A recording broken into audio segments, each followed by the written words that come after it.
Broadcasting from the SneakerBattle headquarters, I am your host Tony Mui, and today we have two representatives from completely different sneaker boutiques going head to head. In one corner, he is the CEO of SneakerRoom located in Jersey City, New Jersey, Suraj Kaufman, aka the real Suraj 201 is here to battle. And in the other corner, he is the creative director for Extra Butter New York. This man's got more spice than Emeril Lagasse. BamItsBernie, aka Bernie Gross, is here to battle. And of course, back like a box of baking soda in the refrigerator, my guy Jose is here to provide secondary market prices to give the viewers some insight on how these sneakers either appreciated or depreciated over time.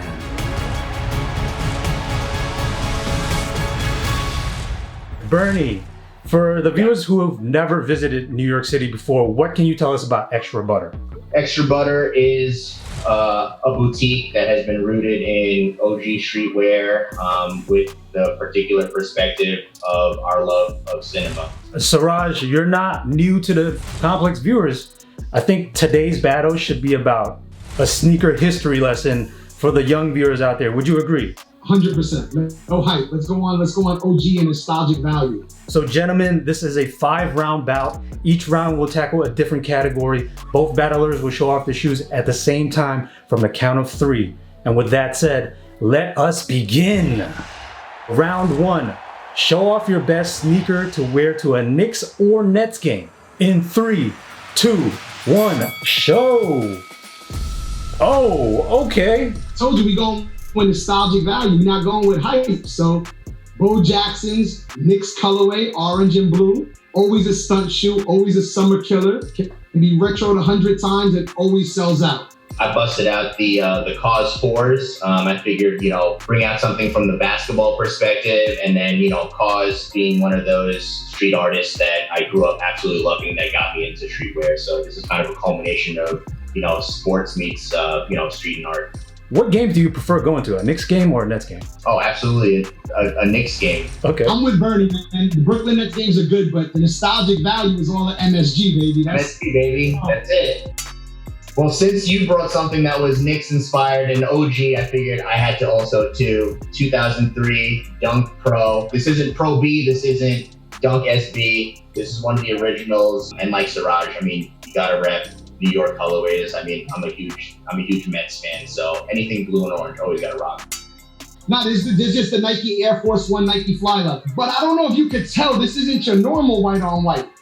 This is those, Nike Fly Leather 30 or 50, made in Beaverton while I was on campus at a visit, made in 3 days while I was there in my size. Has the made in Beaverton little patch on the inside. So, something he can really hype on with that cause. So, I had to pull something. Suraj, I'll start with you. That Knicks colorway is going for around 400 on average, but I'm seeing some pairs as high as 1,000. And then the Black Cause 4, that's looking like it's going for around 1,400 on average, Bernie, but I'm seeing some high prices on there too of like 3,000, 2,500. Round 2. Show off your best OG or Otis sneaker. In 3, 2, 1, show. Oh my goodness. Well, I got the OG Bordeaux 7s. The 7s were the first Jordans I ever had. My uncle got them for me. I happen to have the Raptors when I was younger, but the Bordeaux just spoke to me more from a colorway, the cultural significance. This is what Jordan rocked during the 92 All-Star game. You gonna make me cry, man. That's my shoe. What's my... I remember asking my mother, God rest her soul, for those shoes in 92. And Exactly. I was like, Mom, I need them. And she was like, how much are they? And I was like, they're 120 or 130. And she was like, our rent is 110. You do the math. That right there's a classic shoe. I broke out, I'm an Air Force One head. Oh. I broke out the original 2001 linens, dead stock. Still haven't put them on my feet yet. I wore the retros.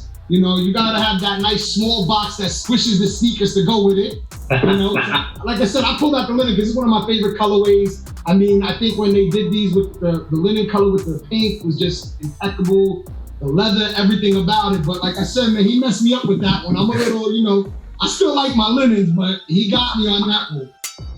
All right, I got the NYC edition goldenrod. I grew up a dunk head. Everyone obviously loves the black and yellow, especially growing up in New York as a Wu-Tang fan. I've been waiting for a very special moment to actually wear these. These are one of the very, very few shoes that I keep on dead stock. And, you know, we have a couple of exciting things happening at Butter, so I think I'll actually bust these out soon.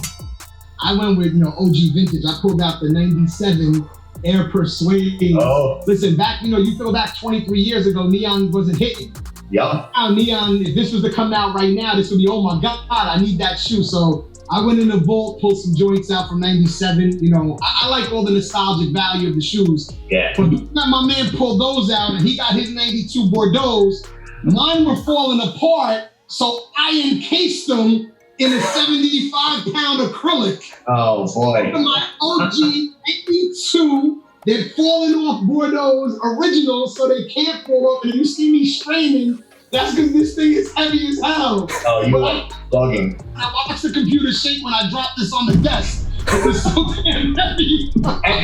Heavyweight. Incredible round, gentlemen. I'm going to kick it over to Jose. Let us know what we're working with. Bernie, I'll start with you. It's looking like that Bordeaux 7 is going for around 800 on average. Again, not too many pairs out there, not too many people selling them from that 1992 collection, but definitely a nice one to pull out for an old throwback. Appreciate and then that 2001 linen. I'm not seeing many pairs for sale, but I'm seeing one similar, which is the Kit 2016 version. Don't compare my 2001 to the 2016, Bernie. I need you to say I vouch. Hard prices to find. Again, not many pairs out there, so that's a tough one, but over 1,000 is my guess.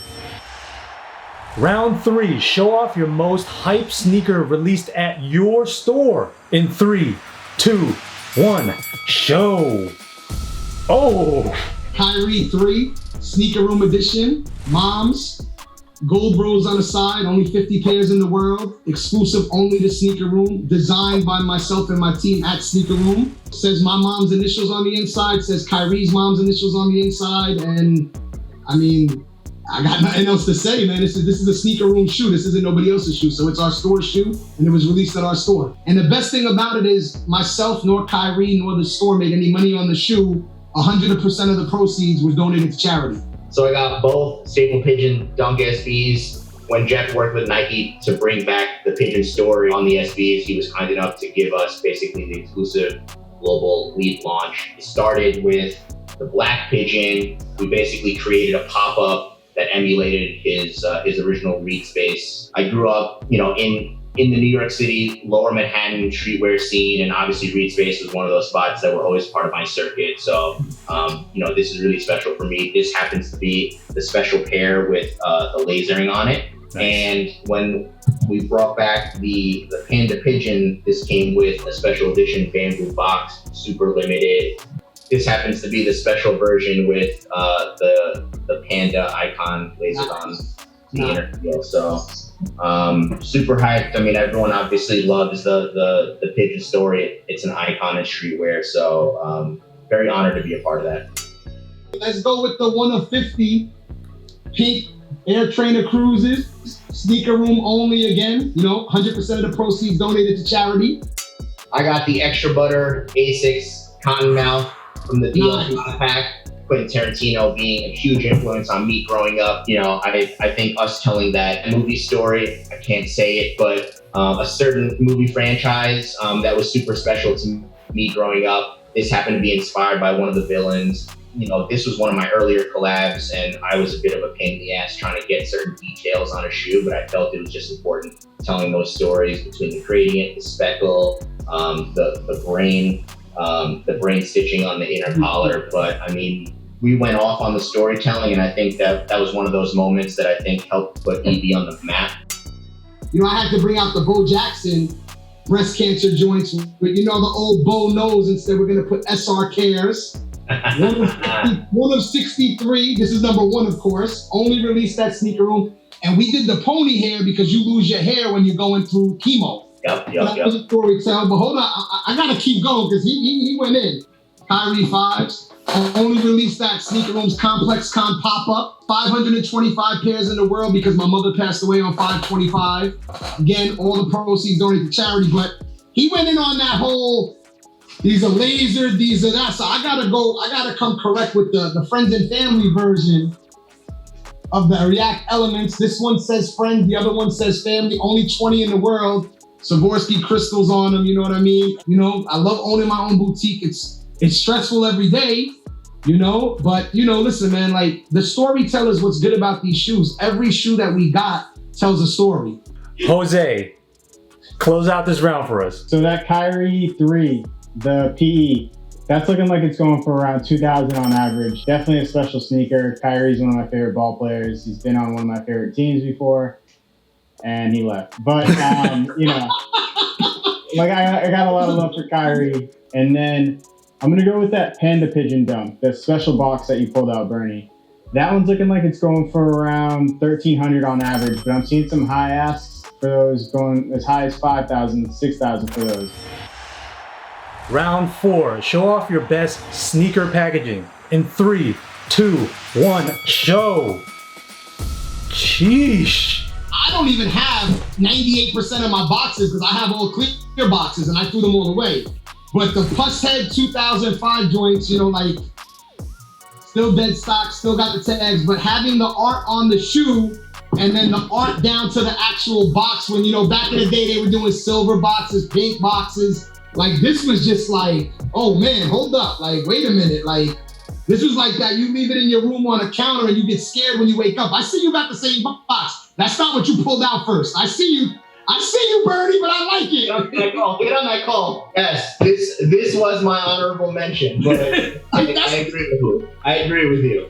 So my packaging choice was the Extra Butter A6 Karaoke, another movie-inspired shoe. We love to play with the idea that the box should you know, kind of store similar to like how professional audio equipment is stored. So you had the custom die cut foam for the you know, for the shoes, and then you know, we went a little special. We kind of had this like pre-game you know, post karaoke kit where it came with a shot glass, loosen you up, some lozenges, and a tea bag to basically recover from a whole night of singing.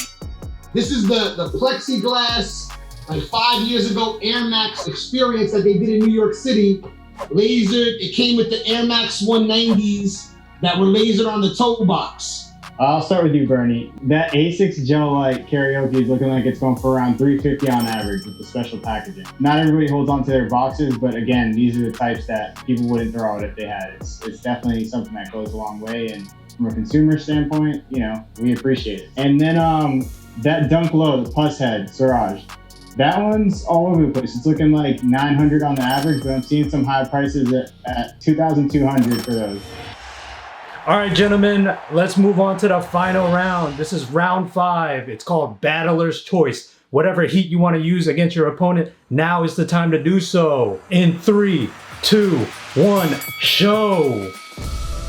Oh my goodness. This was the Barry McGee McTwist Cuff Adidas Adicolor collab. The Adicolor was a program that they had probably about 12 years ago, where they basically created color stories of each color of the spectrum. This was part of the yellow. And they worked with this artist known as McTwist or Barry McGee. And when it came out, there was a lot of controversy over this, you know, very over-sensationalized Asian Chinese caricature. It caused controversy. It ended up getting pulled. And what people didn't necessarily know was that Barry McGee was half Asian. And so the story of this Ray Fong character was basically something that he created when he was a kid to basically combat and kind of embrace the bullying that he had of his slightly Asian, you know, features. So he went over the top and he kind of just embraced it. The box is absolutely fire. It comes with a book of all of his, you know, stories and journal entries. Comes with a bunch of, you know, laces, but super coveted. And, you know, I love telling the story because, you know, not many people know about it. So I brought out, you know, a Kobe 6. I mean, we've all heard about the Staples Center Vault edition. I think it was like the black, white, and gold one. That there was 25 pairs released in LA in 2011 at the Staples Center. They're very coveted. They're very limited. This is the alternate colorway, and there's 6 in the world, family and friends. The Espo Air Force 2, the original clear shoe, and I happen to have 2 of them. So had the Super Flex from like a sneaker history point of view. It's the first one that had the clear translucent paneling. Obviously the age has made them significantly yellow, but I mean, there's so many different details on these shoes to discover every single time I look at them. And it came with socks, bro. That's all that mattered. It came with socks. I got to kick it with Espo at his print shop a couple years ago, and he actually took one of my boxes and hit me with a custom illustration. 3 years ago at Complex Con out in LA, they had the Makers Lab. Nike had the big Makers Lab, and they were dyeing the Air Forces and stuff. So I had brought in a pair of shoes, and I asked them if they would dye them for me, and they were like, nah, we're not dyeing them. And one of the dudes was like, yo, you're Suraj, you do all these charity stuff, blah, blah. He was like, give me the shoes, I'll dye them for you. So I'm walking around Complex, and I come back to pick up the shoe. And I'm like, yo, my man's holding my shoe. And this dude's holding my shoe in his hand, he's taking pictures of it, he's videoing it. I'm like, so when I walked up to the booth, Virgil had them in his hand. And wow. Virgil's got them like this, he's snapping photos, and he's taking pictures. And he's like, yo, like, what are those? And I'm like, it's your shoe, just my twist on it by using a dye. And he went crazy with it. Like, for a while, the internet was saying this was the next color, this was the charcoal gray off-white, and nah, man, it's just a custom. It's pretty easy on this one, Tony. I'm gonna leave it up to the viewers. You know, Suraj with your story, Bernie with your story, those Huffs, those Kobe's, both of them are super limited. You can't even find them on here. So we're gonna just leave it as a price list, leave it up to the viewers, and let them decide. Well, gentlemen, that concludes another episode of Sneaker Battle. Thank you, Suraj. Thank you, Bernie, for throwing down in the sneaker gauntlet. But before we get out of here, I'm gonna swing it over to these two guys and let us know what they have going on. Suraj, I'll start her off with you. Follow SneakerRoom, the website, www.sneakerroom.com. And, look out for us to just, keep doing what we do, man. We're a community-based store. We do good projects with Nike and stuff like that. Look out for another Kyrie. We're doing a Kyrie 7 Mom edition this year. Follow Extra Butter. We got a lot of fun things coming out later in the year. By the time this video comes out, I think we'll have some big news. Follow me, BamItsBernie, for some behind the scenes, look at behind some of the creative projects that we do and just kind of the creative process. Very nice. Remember, folks, vote on the pairs, not the prices. Leave in the comments below who won this battle, and we'll see you on the next episode. Peace.